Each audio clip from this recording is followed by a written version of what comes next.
Investigators searching for a missing Western Washington 5-year-old now think that she was last seen alive and safe back in February. But the case of Oakley Carlson is still a mystery, and community members and detectives are frustrated. Good evening, and thank you for joining us for KREM 2 News at 6.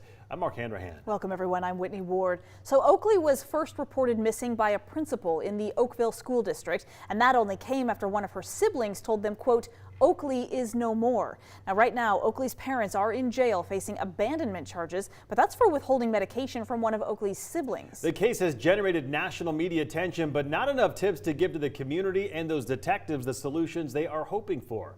Here is Drew Mickelson with our Seattle sister station. We make organic bedding. They pay close attention to detail at Holy Lamb Organics, but based in Oakville, the hometown of Oakley Carlson, they're also thinking about the 5-year-old who's missing. It's not good news. It feels like it's not going to be a good outcome, but we're still hoping. A near week-long search at her family's rural property with hundreds of volunteers, cadaver dogs, and drones turned up nothing. Her parents, Jordan Bowers and Andrew Carlson of Oakville, are in jail on accusations they refused to give medicine to a sibling of Oakley's, but they're considered persons of interest in her disappearance as well.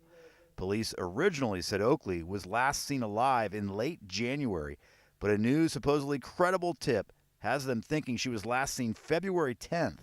But that's not nearly enough information to solve the case. We have to work back a week, it's difficult. If we have to work back 9, 10, 11 months, it's extremely difficult. Grays Harbor County Undersheriff Brad Johansson wants to hear from anyone who saw Oakley or her parents at any time this year.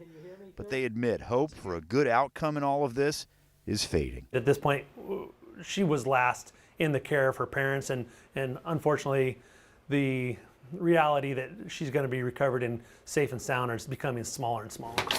Hopefully somebody knows something. Ann Kerfin and her co-workers in Oakville want to stay positive. Each new piece of news seems like it's just it's looking worse for a little Oakley, and it's sad. And I wish there was something we could do. Drew Mickelson for KREM 2 News. Well, in some more of the day's top stories, a man accused of randomly shooting at people at a Post Falls gas station returned to court today. 32-year-old Tyson Sturkle is facing 12 charges. The judge in this case agreed to continue his case into next year. His attorney asked for bond to be lowered. However, the judge pushed that discussion to Thursday. The so-called praying cowboy statue is on its way back to Creston after being stolen from its perch back in November. That statue has been somewhat infamous after a Facebook post about it being stolen went viral. A Spokane woman found that stolen statue during her evening stroll last night behind a Yokes in Meade. Up until this morning, no one knew where the bronze statue was. The family who owns the statue has been contacted and picked it up earlier today. We still don't know why it was stolen in the first place or who stole it. Well, the weekend snow was finally enough to open 2 of our local ski resorts. Mount Spokane posted a picture, the one on your left, just a few days ago, saying that they were waiting to see how the snow would accumulate before they were announcing their plans. Well, the snow passed the test and they are ready to open this Friday. 49 degrees north. Meantime, also planning on opening Friday. They posted the photo on the right-hand side of your screen, making the announcement. They also said this weekend will be the grand opening for their Northern Spirit Lift.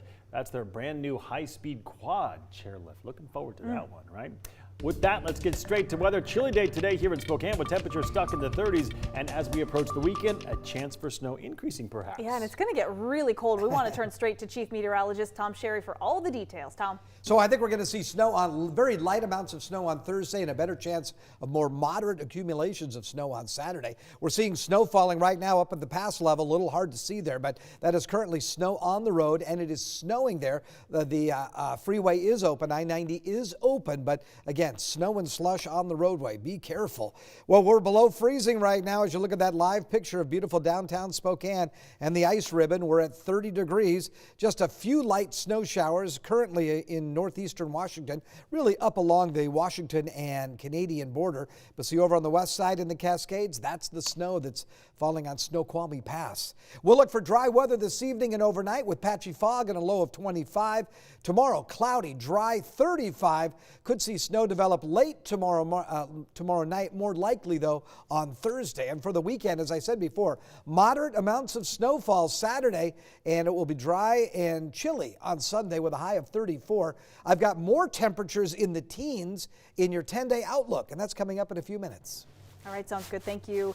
Well, as dozens of tents now line the sidewalk outside of City Hall in a plea for more shelter beds, the Spokane City Council has approved a plan to put people in hotel rooms when those shelters are full. Last night, the council approved funding for 40 hotel rooms a night when the Cannon Street shelter is full. KREM 2's Amanda Rowley spoke with homeless advocates and the city about the plan. Good evening. First, I want to give you a lay of the land. This tent city here behind me at Spokane City Hall is referred to by organizers as Camp Hope. These people have been camping out here outside City Hall since last week, and they got notice that they have 48 hours now to remove their items from the area. Anything left behind will end up getting thrown out. Now, organizers of this peaceful protest, as we mentioned, are asking for more shelter space. And I talked to a few different people who are camping here, and they insist there is no shelter space available in the city of Spokane. But most of them told me they haven't really tried to seek it out. Now, others have said they have been turned away from shelters because of barriers like sobriety to get admittance. If they don't want to invest in low barrier beds, then they should invest in a space for people to create a tent city, a safe space for them. Now, I confirmed with Hope House, which provides 100 beds for women in Spokane. It's been at full capacity for the last week, but Spokane City spokesperson Brian Coddington confirmed with me 106 beds were available last night through its entire shelter system. Now, those spaces were at Catholic Charities, UGM, Family Promise, and the Young Adult Shelter.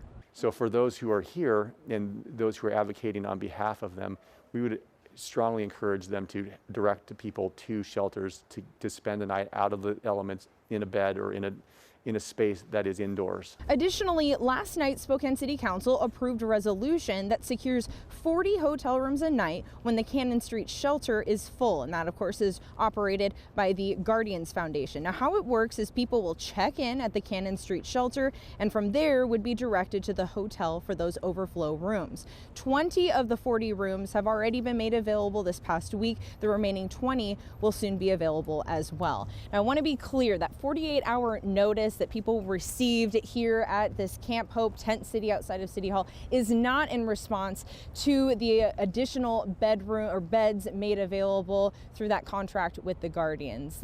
That contract had been in the works for about 2 months. Again, Brian Coddington had told me that this notice was issued to people here because of growing safety and health concerns outside of City Hall.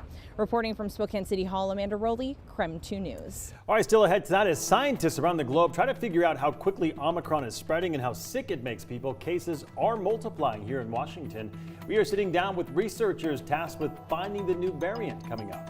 Plus, renters and landlords, listen up. You could be eligible for thousands of dollars in assistance. We'll explain who qualifies a little later in the show.